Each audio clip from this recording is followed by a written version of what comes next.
Nah, pada Flip Classroom itu prosesnya tadi blended ya, atau campuran antara online dan offline.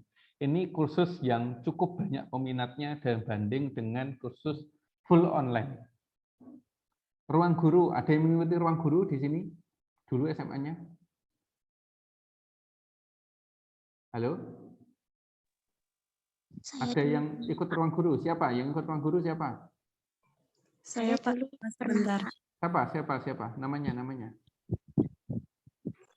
Ella. Ella pernah ikut ruang guru. Ruang guru itu materinya semua video, apa ada guru yang ngajar di situ juga? Kalau punya saya waktu itu semua video, Pak. Soalnya cuma buat SBMPTN. Oh, cuma untuk SBMPTN. Yang lain apa juga gitu? Tadi yang ini juga, yang ikut ruang guru? Sebagian besar iya Pak video, tapi dulu ruang guru juga pernah ngadain kayak live streaming YouTube gitu. Jadi gurunya ngajar langsung di Yang YouTube-nya ikut ruang. live streaming banyak? Iya, Banyak. jadi live gitu Pak, kita bisa interaksi lewat komen. Oh, interaksi. Jadi tanya jawabnya lewat komen. Iya. Oh. Kalau tanya ya langsung dijawab, semua pertanyaan dijawab atau hanya beberapa? Hanya beberapa yang nanya biasanya Pak. Hmm. Tapi bisa langsung dijawab. Dipilih ya berarti, dipilih ya? Oke.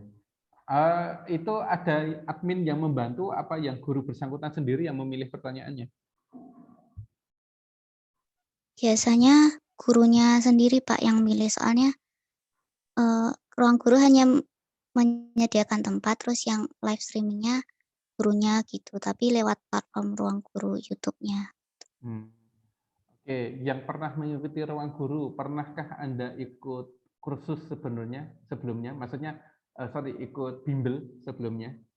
Misalkan di Primagama, SSC, atau apa gitu? Ada yang pernah ikut bimbel? Dulu ketika SBMPTN ada yang ikut bimbel? Saya, Pak. Itu kalau Anda menggunakan bimbel, dijelaskan oleh gurunya kan enak ya. Maksudnya kadang diajari trik-triknya dan lain sebagainya. Pernah lihat videonya ruang guru, Mbak?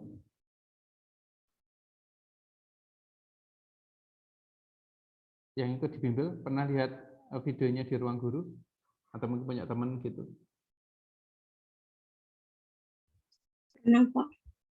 Apa? Pernah. Pernah. Enak mana, Mbak? Diajar guru bimbel ketika di kelas biasa atau lihat videonya di ruang guru? Kalau saya penjelasan langsung dari gurunya, Pak. Itulah kenapa. Jadi membuat konten itu penting, dah. Membuat konten itu bisa harus kreatif, harus ini. Tapi tetap untuk masyarakat kita itu lebih kecenderungannya modelnya blended. Jadi ada gurunya, apalagi kalau ketemu kayak tadi ya, yang nyatanya streaming pengikutnya juga banyak, yang tanya juga banyak. Apalagi kalau offline gitu, ketemu langsung itu malah kita bisa lebih leluasa untuk bertanya dan lain sebagainya. Memang tidak bisa terganti mutlak oleh video ya dalam sebuah pembelajaran. Nah, oke, kita akan masuk ke teorinya sebelum nanti kalian akan project untuk itu. Oke, kita pahami dulu e-learning. E-learning itu adalah penggunaan informasi yang ada atau dengan penggunaan teknologi komputer untuk menciptakan pengalaman pembelajaran. Jadi ya kalian paham mempelajari sesuatu dari informasi yang ada di video, kemudian informasi secara tertulis dalam artikel, dan semua menggunakan teknologi komputer. Itu deskripsi awalnya. Kemudian kita lanjutkan bahwa ada proses pembelajaran yang sejak sebelum pandemi, kemudian awal pandemi, ke sekarang. Ada beberapa transisi. Ada yang ajang itu yang prosesnya masih tradisional, kita kelasnya dulu offline, di kelas begitu serunya ya kalau saya ngalami ya dibandingkan sekarang yang online. Itu seru kalau pas offline memang. Bercanda, kemudian ice breaking, itu nikmat sekali di kelas. Bahkan sering kita sampai belum waktunya sudah habis, kitanya masih belum kelar. Gitu. Kemudian hybrid atau blended, separuh online, separuh offline. Dulu sempat dicoba juga separuh online, separuh offline. Kemudian dengan adanya pandemi semuanya dibuat full online. Bahkan kursus-kursus semuanya dibuat full online. Nah, pertanyaannya full online sendiri bisa nggak untuk kemudian bisa ditarik secara apa namanya, secara teoretik atau secara konseptual mengacu ke Ejeng atau mengacu ke hybrid. Nah, pada dasarnya kombinasi aspek positif dari dua jenis lingkungan belajar, yaitu pembelajaran online dan offline, itu efektif ternyata. Efektif ternyata. Banyak penelitian sejak tahun 2006 itu menjelaskan tentang aspek pembelajaran sinkron dan asinkron. Kalau sinkron itu berarti seperti ini. Anda saat ini dengan saya ngajar langsung, itu sinkron. Kalau asinkron, saya buatkan rekaman videonya, terus kemudian Anda mempelajari dari video. Itu asinkron. Nah, dengan tujuan tentunya adalah efektivitas belajar yang lebih maksimum. Nah, kombinasi ini itu menjadi hal yang dia anggapnya lebih efektif daripada full online saat ini, atau yang disebut namanya blended learning, atau ditinjau dari perspektif ruang dan waktu. Oke. Ada konsep pembelajaran sinkron langsung atau live synchronous, belajar pada waktu dan lokasi yang sama. Tentu ini hanya bisa dilakukan pada saat kelasnya kelas offline gitu, kelas ketemu langsung di kelas konvensional. Atau sinkron maya, belajar pada waktu yang sama tapi tempatnya berbeda. Oke, kita kembali. Ini ke e-learning ya, menggunakan media. Jadi belajar pada waktu dan lokasi yang sama itu kalau live atau istilahnya di konvensional. Kalau sinkron maya ya saat ini belajar pada waktu yang sama tapi tempatnya beda. Asinkron mandiri, belajar kapan saja, di mana saja, tentang apa saja tanpa orang lain. Dan sinkron kolaboratif, belajar kapan saja, di mana saja, tentang apa saja, dengan siapa saja. Dengan siapa saja itu biasanya di kelas-kelas memasak. Kalau istri saya sedang ikut kelas online masak gitu ya, dia kadang nggak ngerti akan ketemu chef siapa, nggak ngerti. Tapi ada yang ngelola satu apa channel gitu ya. Cuma kita nggak tahu siapa yang akan ngajar di situ, nggak bisa milih dan nggak tahu. Tiba-tiba materinya ini aja gitu. Jadi ada beberapa jenis sinkron dan jenis asinkron. Terus kemudian apakah kita bisa melakukan sinkron langsung gitu ya? Kita selama ini pasti agak sulit, banyak pertimbangan, apalagi dengan kondisi pandemi seperti ini. Tapi ada info itu kalau nggak salah semester depan semuanya sudah offline, semuanya sudah akan tatap muka. Tapi ya nggak tahu, semoga saja disetujui oleh provinsi gitu ya. Nah, mari kita hijrah ke yang konsepnya blended. Blended itu banyak diteliti beberapa tahun terakhir, sejak tahun 2015 lah ya, 15 sampai 2020 itu gencar banget tentang blended learning. Penelitiannya multi years, 2 tahun gitu. Termasuk Pak Alwi sekarang, Pak Alwi sudah 3 tahun ini sedang meneliti tentang yang asinkron tadi, tentang MOOC, bagaimana membuat konten, teorinya apa, bagaimana mencari topik yang sedang disukai masyarakat, kemudian bagaimana menjaga keterikatan mereka. Nah, ya saat ini yang sedang Pak Alwi riset dengan teman-teman peneliti dari FT itu adalah bagaimana orang-orang yang daya literasi komputernya rendah itu bisa mengikuti kursus online. Karena kalau di kursus online itu asumsinya selama ini selalu sama. Orang ini dianggap wis ngerti kursus online, tapi kan di luar sana banyak orang yang baru mengenal teknologi, jarang ikut kertas kursus online, jadi nggak ngerti apa yang harus dilakukan. Sehingga kita masukkan artificial intelligence dalam satu sistem itu, sehingga si artificial intelligence ini dia bisa mikir, oh konsumenku atau penggunaku saat ini orangnya rodok gaptek. Maka treatment apa yang dilakukan oleh si artificial intelligence. Atau kalau enggak, dia bisa mendeteksi, oh dari cara dia menggerakkan kursor, orang ini sepertinya sudah expert dengan kursus online, sehingga banyak proses yang di-bypass, kayak gitu, untuk mempercepat proses pembelajaran. Jadi bukan hanya efektivitas, tapi efisiensi bisa dikejar. Kemudian dalam pembelajaran blended itu, campuran antara sinkron dan asinkron. Nah, termasuk yang selama ini kita lakukan di semester ini, kadang Pak Alwi pakai video, kadang Pak Alwi tatap muka langsung seperti ini, itu ya memang ini yang dinamakan dengan blended. Kadang ketemu, kadang enggak. Bagaimana dengan aktivitas pembelajaran sinkron? Kalau sinkron ya semuanya sudah tahu pakai ceramah, diskusi, praktek. Terus kemudian kalau sinkron maya biasanya menggunakan konferensi video saat ini ya ini namanya video conference saat ini. Terus kemudian belajar mandiri dengan menggunakan bahan visual atau video yang sering saya berikan ke kalian, atau partisipasi dalam forum diskusi. Nah, ini yang belum pernah kita lakukan karena saya sedang cari komunitas untuk bagaimana kita bisa menyelenggarakan yang ini yang model keempat, asinkron kolaboratif. Kalau yang semester lalu saya sudah pernah menggunakan asinkron kolaboratif dalam riset saya juga terkait dengan kolaboratif learning online, itu sudah cukup berjalan, tapi memang itu tadi adaptasinya beda-beda. Ada anak yang langsung mudeng, langsung paham, tapi ada juga anak yang kesulitan karena agak sulit untuk mengikuti teknologinya gitu, Pak, bingung dan sebagainya. Diskusinya nggak begitu berjalan.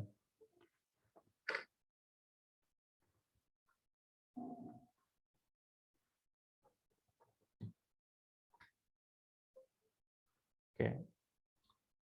Hoirman tahun 2017 pernah meneliti tentang bagaimana pelaksanaan asinkron dengan sinkron ini jika dihubungkan dengan level kemampuan kognitif. Jadi jika kita melihat pertemuan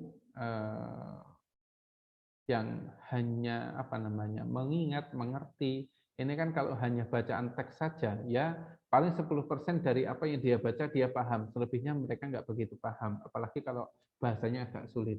Kemudian dengar kuliah dosennya ceramah ya paling 20% bisa diterima.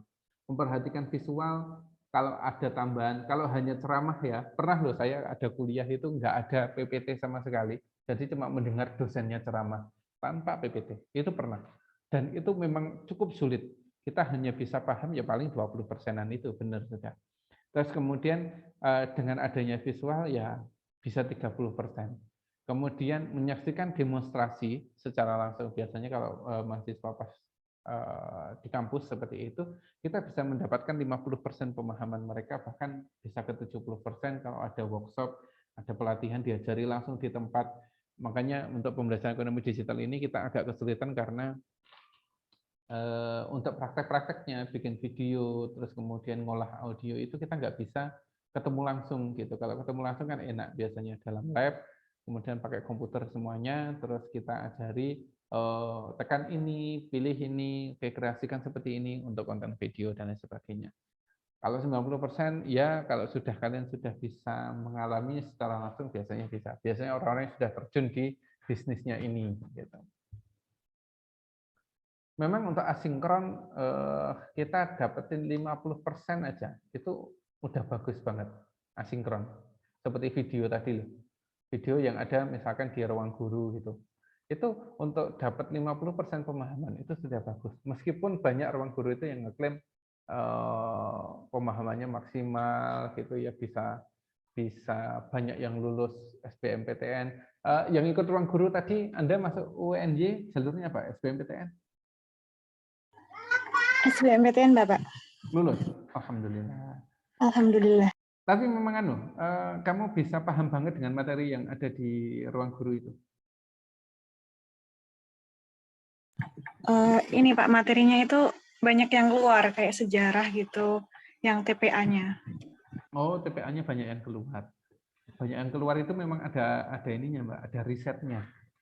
Pak Alwi pernah, karena saya dulu kan di bimbel lama. Saya di bimbel itu sejak saya 7 tahun di bimbel, 2011 sampai 2017. Jadi meskipun saya tahun 2013 sempat ke Malaysia 2 tahun, tapi masih menangani bimbel, Saya masih dijadikan tim analis. Tim analis itu memang kita belajar tren. Banyak yang kita prediksi kisi-kisinya keluar lah. Ibaratnya kisi-kisi, bukan jawabannya, tapi kisi-kisinya keluar. Dan memang ada tim risetnya. Nanti kalau kalian sudah kerja di bimbel itu tidak sekedar ngajar anak dengan tahu triknya, tapi di dalam itu banyak bagian-bagian divisi-divisinya. Saya dulu di SSC, Sony Sugima College itu di divisi soal. Kemudian masuk di bimbelnya Brawijaya itu di divisi ini divisi prediksi. Nah, itu memang ada triknya, ada ilmunya.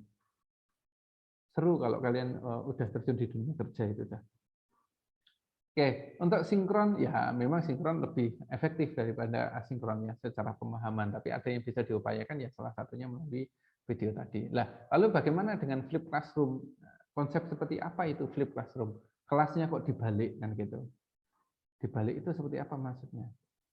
Nah, flip classroom ini adalah salah satu strategi dengan jenisnya blended learning biasanya, membalikkan pola pelajaran yang materi secara tradisional disampaikan di kelas, kemudian PR dikerjakan di rumah, sekarang dibalik.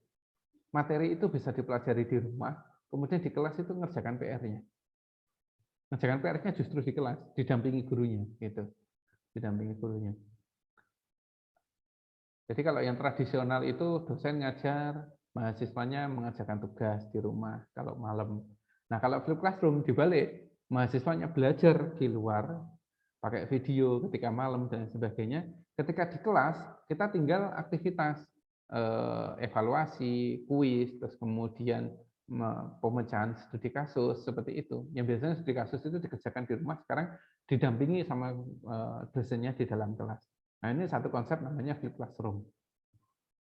Dalam flip classroom ini ada proses sinkron itu memang apa namanya? Kalau sinkron langsung kita bisa mengarah ke prosedural sama metakognitif. Prosedural sama metakognitif apa bedanya? Kalau prosedural itu ilmu yang secara runtut atau berurutan, punya tahap-tahap, punya fase-fase, punya urutan proses, itu namanya prosedural. Tapi kalau metakognitif itu adalah menuntut kesadaran diri siswanya. Siswa ngerti sampai paham mana, kemudian dia ngomong di kelas, Pak, saya pahamnya sampai sini, saya belum paham yang ini. Nah, seperti itu namanya metakognitif. Bisa dengan diskusi dan sebagainya. Apalagi kalau sinkron maya itu yang paling bisa untuk metakognitif. Nah, kalau saya yang apa namanya, yang riset itu yang sekarang pakai metakognitif, ya meskipun asinkron. Nah, kalau asinkron itu lebih ke deklaratif dan knowledge. Deklaratif itu apa? Pernyataan fakta-fakta. Kalau knowledge itu adalah ilmu. Ilmu dengan pengetahuan sama apa beda?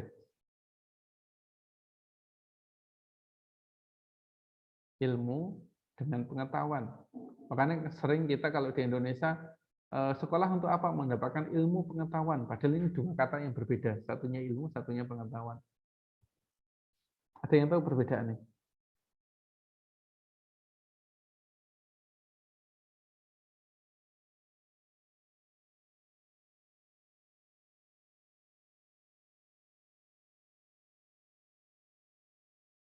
Ada yang tahu?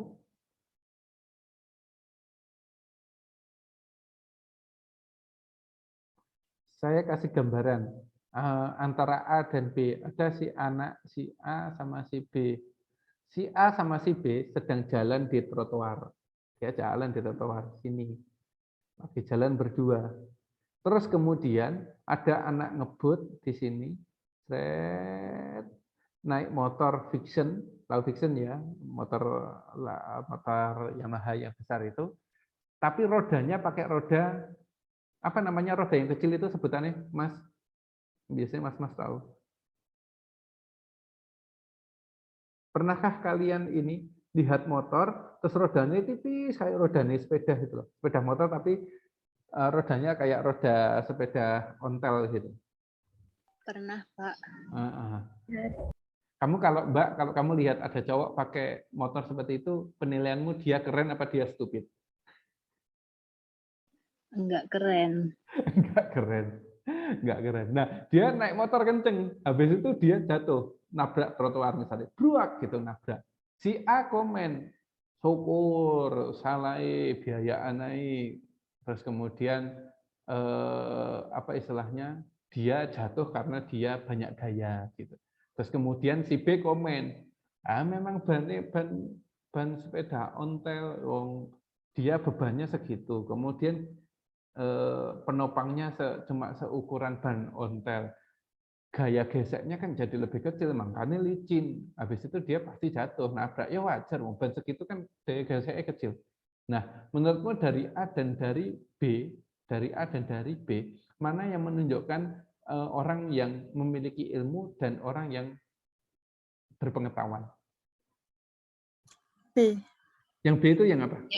Yang B itu tadi yang bilang kalau misalnya penopangnya kecil tapi bebannya berat itu tadi, Pak. Itu berilmu apa berpengetahuan? Berpengetahuan. Ada yang berpendapat lain? Jadi B itu justru yang berilmu. Yang A berpengetahuan. A semuanya. Jadi orang kalau sudah tahu, dua-duanya ini berpengetahuan, ngerti kalau dia jatuh karena ulahnya sendiri. Gitu. Orang tahu itu. Tapi yang berilmu itu adalah yang B. Karena apa? Ilmu itu, kalau ini sekedar tahu, Mbak Mas, ini sekedar tahu. Ada tahu fakta seperti itu. Berangkatnya dari mana? Fakta, deklaratif. Tapi ada pengetahuan. Di sini ada ilmu kemudian. Ilmu itu apa? Berasal dari riset, dari pengetahuan. Anda tahu rumus, Anda tahu hukum yang ada di fisika, tahu hukumnya di ekonomi, itu semuanya adalah by riset. Semuanya ada penelitiannya yang mendalam dalam proses lama. Sehingga jadi satu hukum. Jadi kayak hukum atau yang disebut dengan teori, itu berangkat tidak sekedar tiba-tiba ada dalil seperti itu. Enggak, tapi melalui satu proses yang panjang dalam penelitian. Dari proses penelitian yang panjang itu dapat generalisasi, digeneralisasikan jadi satu teori. Nah, teori itu melahirkan satu hukum. Nah, kayak gitu. Kayak kalau ini berarti tadi daya geseknya rendah karena apa namanya penopangnya sempit, ya, luas penampangnya sempit, misalkan kayak gitu. Nah, memang yang orang tahu itu banyak. Orang tahu itu banyak, tapi yang ngerti karena ngerti ilmunya itu yang jumlahnya nggak banyak. Oke.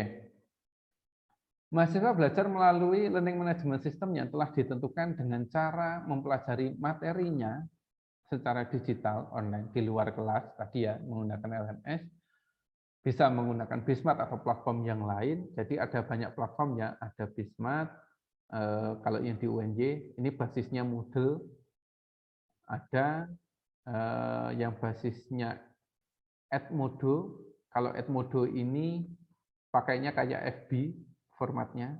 Terus kemudian ada yang menggunakan EDX, ada yang menggunakan Coursera. Ini platform-platformnya, platform dasarnya. Bismart itu pakai Moodle. Nah, kalau Bismart itu produk dari instansi. Kalau ini istilahnya kayak mesinnya gitu. Jadi kayak kita mau ngolah foto, mau pakai apa fotonya? Foto punyanya ini gitu ya, itu instansinya. Tapi kalau untuk mengolahnya itu bisa pakai Photoshop, bisa pakai Corel. Kalau saya malah seringnya pakai Corel. Nah, kayak gitu. Itu preferensi orang beda-beda. Nah, di dalam manajemen sistem orang itu bisa mempelajari satu materi, mempelajari topik untuk didiskusikan di dalam kelas, dalam sebuah forum, kemudian ada penugasan online dan ada kuis. Jadi kalau kalian bikin LMS, minimal ada 4 ini. Di mana materinya kalau kalian nanti ketika membuat proyekmu untuk ujian semester, materi ini ada dalam bentuk teks, ada dalam bentuk video, ada dalam bentuk infografis.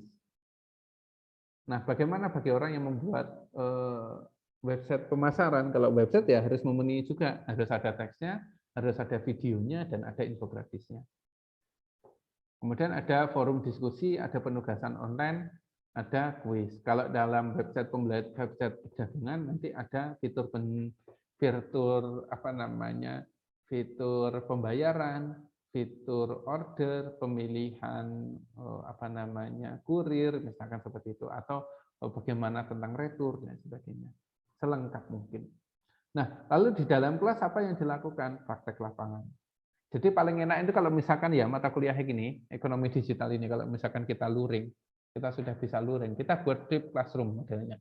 Jadi video materi saya buat seperti ini, pengajaran teorinya melalui video, Anda bisa pelajari di rumah, mau tidur itu baca materinya, lihat videonya, kemudian besok di kampus paginya langsung praktek pakai laptop, pakai PC-nya kampus misalkan yang ada di lab, langsung semuanya ngedit video kayak gitu. Kalau sekarang kan praktis masih online tapi skemanya masih konvensional gitu ya. Saya ngajar, nanti kalian kalau malam sambil merenung bikin konsep videonya atau konsep materinya seperti apa. Kemudian bisa studi lapangan, kemudian praktek situasi nyata, bisa simulasi atau problem solving atau studi kasus. Nah, itu terkait dengan learning management system, jelas ya. Dari sini ada pertanyaan? Ada pertanyaan? Kita konsepnya blended, jadi dalam bentuk flip classroom. Nanti kalau kalian bikin project, bikinnya ya bagusnya model-model flip classroom kayak gini. Maksudnya ada semi ya, tidak sekedar full asinkron, tapi bisa ada sinkron mayanya juga. Bisa ada fitur conference-nya juga. Intinya perbanyak fitur lah kalau mau bikin. Kalau nanti untuk ujian akhir itu saya memberikan basic-basicnya, nanti kembangkan dalam imajinasi kalian seperti tadi teori tadi itu, kalian akan mereferensi ke banyak hal, mungkin ruang guru, mungkin apa namanya video yang satunya, yang penyedia video kayak Pahamify misalkan, dan masih banyak fitur-fitur pembelajaran yang lainnya. Nah, cari referensi yang banyak, terus kemudian karena gini, kalau kalian punya produk seperti ini, nanti misalkan kalian sudah ngambil mata kuliah kewirausahaan belum? Belum, Pak. Belum, Pak. Nah, setidaknya nanti ketika KBU bisa bikin kursusan kayak gitu tuh. Salah satu modal ini. Nanti yang bikin website pemasaran minimal nanti kalau pas ada kuliah kewirausahaan kalian sudah ngerti. Sudah bisa langsung dipasarkan di platform website yang sudah kalian buat.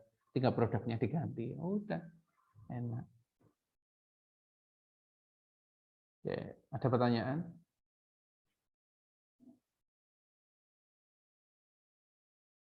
Cukup? Oke, jika ada yang ditanyakan, kuliah kita itu fleksibel. Saya nggak akan hanya melayani kalian ketika tatap muka seperti ini.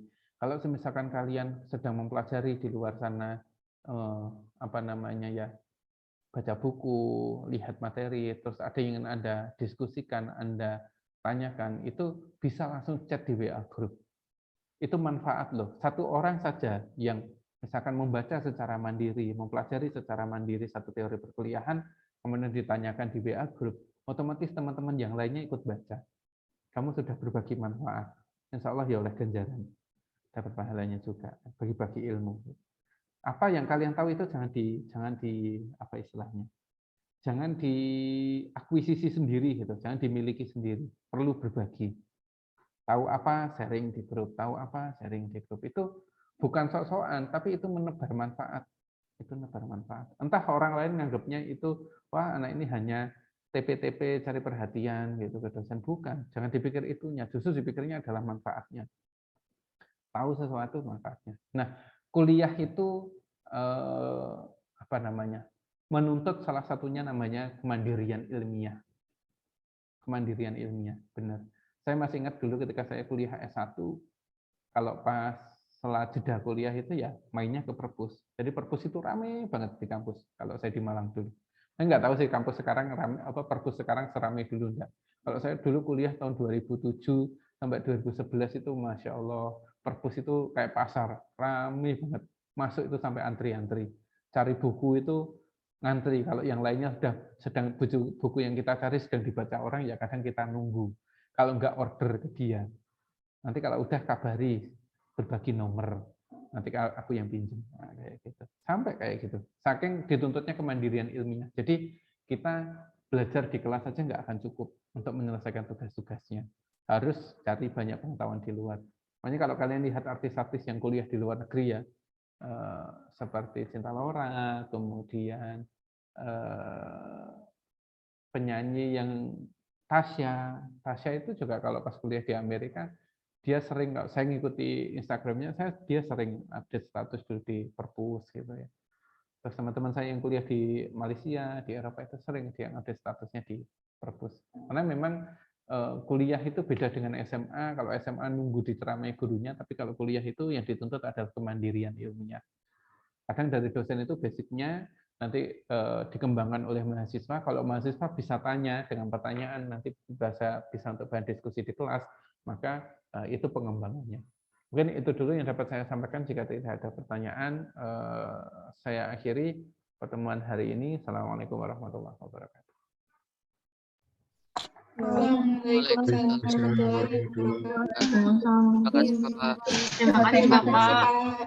Pak, izin tanya, Oh ya, ada yang tanya. Gimana Mbak? materi UTS-nya itu dari yang awal sampai kapan ya Pak? Digital marketing. Oh ya, baik. Makasih Pak. Oke.